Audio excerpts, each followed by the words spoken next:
Bonjour à tous. Il y a quelques jours, nous avons publié une première vidéo consacrée à l'analyse de la liste électorale provisoire de 2025. Étant donné l'enjeu crucial de la prochaine élection présidentielle, il nous semble quand même essentiel de créer un espace d'échange direct avec vous. À chaque nouvelle vidéo, ou dès que vous en exprimerez le besoin, nous prendrons le temps de répondre à vos questions de façon claire et factuelle, et sans détour. Voici donc une série de questions qui reviennent souvent et auxquelles nous allons répondre dès maintenant. Nous avons par exemple Garvey qui pose la question suivante. C'est la période du contentieux et je pense que c'est le moment approprié d'envoyer toutes les preuves que vous aviez pour confondre la CEI. Merci Garvey pour votre question, que vous êtes d'ailleurs nombreux à nous poser régulièrement. Et vous avez raison, oui c'est bien pendant la période du contentieux que les irrégularités doivent être dénoncées. Et c'est exactement ce que le PPACI a fait. Dès 2023, nous avions relevé près de 3 millions d'irrégularités que nous avions documentées et transmises à la CEI, notamment lors de notre dénonciation officielle du 14 juin 2023. Nous ne nous sommes pas arrêtés à juste faire des conférences de presse ou à vous dénoncer. Évidemment que nous avons pris le soin d'informer la CEI, nous avons pris le soin d'aller à la rencontre de la CEI, de leur remettre tous les éléments que nous avions relevés pour échanger avec elle. Nous l'avons fait. Souvent j'entends que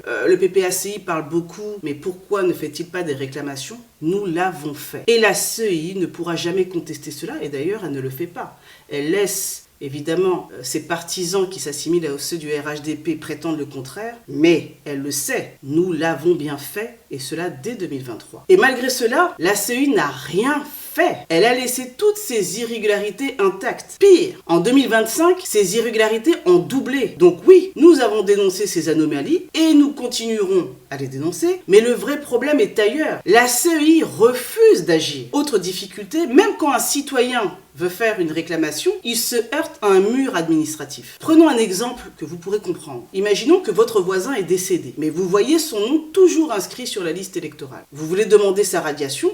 Très bien. Mais la mairie ne vous donnera jamais son acte de décès. C'est normal. Vous n'êtes pas un membre de la famille. Et sans acte de décès, votre réclamation sera rejetée. Le comble, c'est que la CEI, elle peut légalement demander ce document à la mairie. La loi lui donne ce pouvoir, mais elle refuse de le faire. Résultat, des milliers de morts restent inscrits. Non pas par erreur, mais par refus volontaire de la CEI d'utiliser les moyens légaux mis à sa disposition. Et puis, effectivement, il y avait beaucoup de personnes qui étaient mortes, qui sont mortes, effectivement, sur la liste électorale. Maintenant, pourquoi vous cherchez preuve? Comment? Pourquoi vous cherchez une preuve? Laisse-moi ton ami, quand même. Merci beaucoup. Pire encore, la CEI exige que les citoyens fournissent des preuves que seule l'administration détient tout en refusant d'ouvrir un audit indépendant de son propre fichier. C'est donc un double verrou. On empêche les citoyens d'agir et on refuse de faire le travail que la loi impose. Voilà comment on fabrique un fichier électoral suspect, non fiable et dangereux pour la démocratie. Deuxième question qui nous est posée, pourquoi dit-on que la CEI ne respecte pas l'article 7 du Code électoral? Est-il facultatif ou obligatoire? Alors commençons par le commencement. Que dit exactement l'article 7 du Code électoral? Il précise que la liste électorale doit contenir les éléments suivants, et qui figurent dans le Code électoral. La liste électorale contient les éléments d'identification des électeurs, à savoir le numéro d'ordre, le numéro d'enregistrement unique, nom et prénom, date et lieu de naissance, sexe, profession, domicile, nom et prénom du père, date et lieu de naissance du père, nom et prénom de la mère, date et lieu de naissance de la mère, photo d'identité et enfin empreinte digitale de tous les doigts en code barre. Où est-ce qu'il est écrit que ces informations sont facultatives? Nulle part. Cet article est clair, précis et impératif. Il ne s'agit pas d'une liste à la carte où l'on coche ce qui nous arrange. Tous ces éléments sont obligatoires. Et si par absurdité, on considère que tout cela est optionnel, alors allons jusqu'au bout. Autant faire une liste électorale, son nom, son prénom, sans photo et sans empreinte. Autrement dit, une liste fantôme. Soyons un peu sérieux. Le problème, c'est que la CEI n'a pas respecté cette obligation. Et au lieu d'assumer, elle cherche à détourner l'attention avec des cas exceptionnels. Des enfants nés sous X, des personnes sans doigts ou des citoyens sans profession. Mais il ne faut pas se laisser berner. Ces cas sont marginaux et encadrés par la loi. Ce qui est en cause ici, c'est une faille généralisée et la décision délibérée d'enrôler massivement, sans vérification, sans recoupement, sans exigence de rigueur. La loi n'est pas une option. Elle est la garantie de la transparence et donc de la souveraineté populaire. Et c'est cela que la CEI est censée protéger, pas contourner. Troisième question qui nous a également été adressée par mail et qui est la suivante. L'application stricte de l'article 7 ne revient-elle pas à exclure les personnes nées sous X, sans mère ou père connu, ou amputées d'une main, ou encore des personnes qui n'ont qu'un seul prénom, alors que le mot prénom est écrit au pluriel dans le code électoral? Évidemment que non, mais soyons honnêtes. Est-ce qu'il y a 6 millions d'Ivoiriens amputés de leurs mains? Est-ce qu'il y a 6 millions d'Ivoiriens qui ignorent l'identité de leurs parents? Poser la question, c'est déjà y répondre. Les exemples agités par la CEI, personnes sans doigt, enfants nés sous X, sont des cas exceptionnels, parfaitement encadrés par des régimes dérogatoires, et ne peuvent en aucun cas justifier une désorganisation à l'échelle nationale. L'absence d'un doigt, par exemple, n'empêche pas l'enregistrement biométrique. Les systèmes modernes, ceux de l'ONESI inclus, prennent en compte les cas particuliers et enregistrent cette donnée comme telle. Le pluriel dans le mot prénom ne signifie pas qu'il en faut obligatoirement 2 au moins. Le droit civil reconnaît parfaitement les personnes ayant un seul prénom. Insinuer le contraire, c'est confondre la grammaire avec le droit. Ne pas avoir une profession n'est pas une anomalie. L'administration peut tout simplement indiquer son profession, comme elle le fait déjà dans les actes de naissance ou les bases d'état civil. Quant aux enfants, son père connu ou nés sous X, ce sont des situations rarissimes et encadrées légalement. Ils ne représentent certainement pas plusieurs millions de cas. En réalité, la CEI brandit quelques exceptions marginales pour tenter de masquer un dysfonctionnement massif et généralisé. Ce n'est pas de compassion qu'il est ici question, mais d'une absence totale de rigueur et de contrôle dans l'établissement de la liste électorale. Ce que la loi exige, ce n'est pas la perfection absolue, non, mais la transparence et le respect du droit. Et il faut le dire clairement, ce débat n'est pas simplement administratif ou technique. Il est profondément politique. Car ce qui est en jeu ici, c'est le droit du peuple ivoirien à une élection crédible, juste et conforme à la Constitution. Voyons maintenant la 4e question qui nous est souvent revenue. Pour s'enrôler, on peut utiliser la nouvelle CNI ou un certificat de nationalité. La CNI ne contient pas la filiation. Est-ce vraiment la faute de la CEI si le fichier est incomplet? Oui, c'est bien de la responsabilité de la CEI. Comme nous l'avons déjà rappelé, l'article 4 de la loi du 9 octobre 2001 donne à la CEI le pouvoir explicite de solliciter toutes les informations utiles auprès de toutes les administrations du pays. Autrement dit, elle avait l'entière capacité et l'obligation d'obtenir les données de filiation auprès de l'ONESI, des mairies ou des tribunaux. Si elle a choisi de ne pas le faire, alors elle engage pleinement sa responsabilité. Alors, est-ce que tout le monde a compris bien cette étape? Il est bon de le préciser, je vais reprendre. Alors, quand le requérant arrive, en principe, je vous explique, quand le requérant vient avec sa carte nationale d'identité, nouvelle formule, le nom des pères et mères ne sont pas inscrits au dos. Donc, on demande au requérant d'envoyer l'extrait de naissance où sont mentionnés les noms de ses pères et mères. Et nous vérifions et nous remettons à l'agent formulaire qui va se charger de remplir le formulaire. Il n'est pas obligatoire d'avoir un extrait d'acte de naissance pour se faire enrôler. L'extrait d'acte de naissance ne fait pas partie des pièces pour se faire enrôler.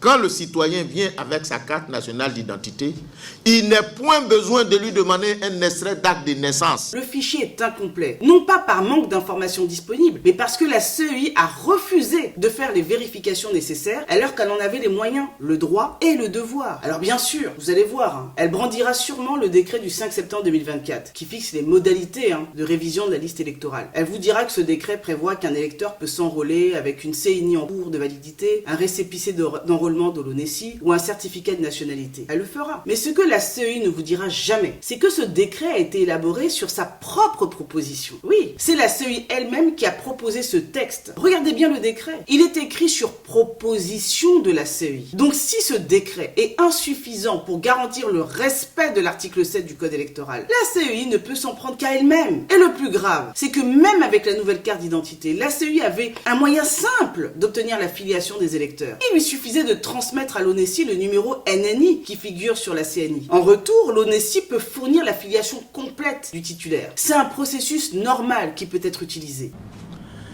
Alors la première étape, c'est l'identification. Il faut identifier le citoyen dans un état donné pour qu'il puisse remplir les conditions d'exercice de ses droits dans l'État. Tant que le citoyen n'est pas identifié, il ne peut pas exercer ses droits. D'où la nécessité de l'identifier. Mais là encore, la CEI a préféré ne rien faire. Elle a choisi l'enrôlement à la chaîne, sans croisement, sans contrôle, sans vérification, pour ensuite se cacher derrière des pièces incomplètes qu'elle avait pourtant les moyens de compléter. Et puisque la CEI aime parsemer ses réponses de locution latine, croyons que ça la rend intelligente, en voici une qui va parfaitement. Nemo auditur propriam turpitudinem allegans. Tous les juristes la connaissent. Nul ne peut se prévaloir de sa propre turpitude. En clair, la CEI ne peut pas proposer des règles, les appliquer mal, puis prétendre qu'elles sont à l'origine des dysfonctionnements qu'elle a elle-même provoqués. Voyons maintenant une question qui nous a été posée par Ricky Sanogo. Je le cite: « Je vous remercie pour cette analyse pertinente. Une question subsiste néanmoins. Ces 6 millions d'erreurs d'écriture sur la liste électorale, depuis quand sont-elles présentes ? Or, entre 2011 et aujourd'hui, seulement 3 millions d'électeurs se sont ajoutés à la liste. Pourquoi le PPACI, ex-FPI, alors au pouvoir et majoritaire, n'a-t-il pas engagé de mesures correctives pour résoudre ce problème ? Je serais reconnaissant de votre éclairage sur ce point. Merci. » Merci Ricky Sanogo pour cette question. D'abord, appelons les choses par leur nom. Il ne s'agit pas d'erreur d'écriture, mais bien de 6 millions d'irrégularités et de fraude électorale. Ce n'est pas une coquille, c'est une alerte démocratique. Ces anomalies sont bel et bien présentes sur la liste électorale provisoire de 2025. En 2023, elles concernaient un peu moins de 3 millions d'électeurs. Ça veut dire quoi ? Ça veut dire qu'en 2 ans, le chiffre a doublé. Et ce n'est pas une estimation hasardeuse. Ces données viennent du fichier officiel transmis par la CEI elle-même. Alors que s'est-il passé entre-temps ? Ce n'est clairement pas le fait des électeurs, car seulement environ 600 000 personnes ont sollicité une modification de leurs données personnelles. Il est donc mathématiquement impossible que 3 millions de citoyens aient soudainement oublié l'identité ou la date de naissance de leurs parents en 2 ans. Autrement dit, la manipulation du fichier électoral ne vient pas des électeurs, mais bien de l'intérieur de la CEI. Et c'est à elle de s'expliquer. On ne parle pas ici d'un vieux fichier bricolé en 2011. C'est pas ça. Hein. On parle d'un fichier manipulé entre 2023 et 2025, à une époque où la CEI disposait pourtant de tous les moyens technologiques, humains et financiers, notamment un budget de 27 milliards de francs CFA pour faire un travail propre et rigoureux. La commission électorale indépendante est consciente de l'importance et de la délicatesse de sa mission qui lui a été confiée par le constituant et le législateur, et de son impact sur la paix et la cohésion sociale. En conséquence, son objectif est de produire, conformément aux dispositions légales, une liste électorale propre et crédible pour un processus électoral transparent et fiable, gage d'élections apaisées pour la stabilité et le développement de notre cher pays. Alors non, la CEI ne peut pas se cacher derrière les failles du passé pour excuser ses fautes présentes. Les faits sont là, les chiffres sont là, et la responsabilité est clairement identifiée. Dernière question qui nous a été posée. La CEI dit que ces erreurs sont la conséquence d'une circulaire de 2008 signée par le Premier ministre Guillaume Soro. N'êtes-vous pas responsable ? Bon, là on touche le fond de la créativité juridique. De façon CEI, franchement. Sortir une circulaire de 2008 pour justifier l'inapplication d'un article de loi issu d'une ordonnance de 2020, c'est à la fois pathétique, absurde et révélateur. D'abord un petit rappel de base en droit. Une circulaire n'a aucune valeur normative supérieure à une loi. Elle ne peut ni modifier, ni suspendre un texte législatif. Elle sert au mieux à accompagner l'application d'une loi déjà existante, mais pas à réécrire l'avenir. Et pourtant, la CEI veut nous faire croire que cette circulaire de 2008 interprète déjà l'article 7 du Code électoral adopté en 2020. Soit 12 ans plus tard. On avait déjà vu, grâce à la CEI, des électeurs plus âgés que leurs parents, des mères accouchant à 160 ans, et même des pères encore à naître en 1953. Maintenant, place au dernier exploit, des circulaires qui remontent le temps pour interpréter des lois futures. Soyons sérieux. L'article 7 du Code électoral, dans sa version actuelle, est clair, impératif et issu d'une ordonnance du 8 avril 2020. Rien dans le droit ni dans la logique ne permet de justifier son inapplication par une circulaire antérieure à l'ordonnance de 2020. Rien. C'est une tentative de diversion et elle est aussi maladroite que grossière. La vérité, c'est que la CEI cherche désespérément à justifier l'injustifiable. Un fichier électoral truffé d'anomalies, d'usurpations, de doublons, de morts et de miracles biologiques. Et ce qui est plus grave encore, c'est qu'elle tente de maquiller ses manquements en fabriquant elle-même de fausses explications via son site Alert Fake News, qui semble devenu, ironie du sort, un vrai générateur de fake news. Sèvres de son côté reste du côté du droit, des faits et du peuple, et appelle tous les citoyens à rester vigilants, pacifiques, mais fermement mobilisés pour exiger ce qui leur revient. Une liste électorale crédible, conforme et digne d'un état de droit. Voilà, vous avez été nombreux à poser des questions, à chercher à comprendre, à demander des clarifications,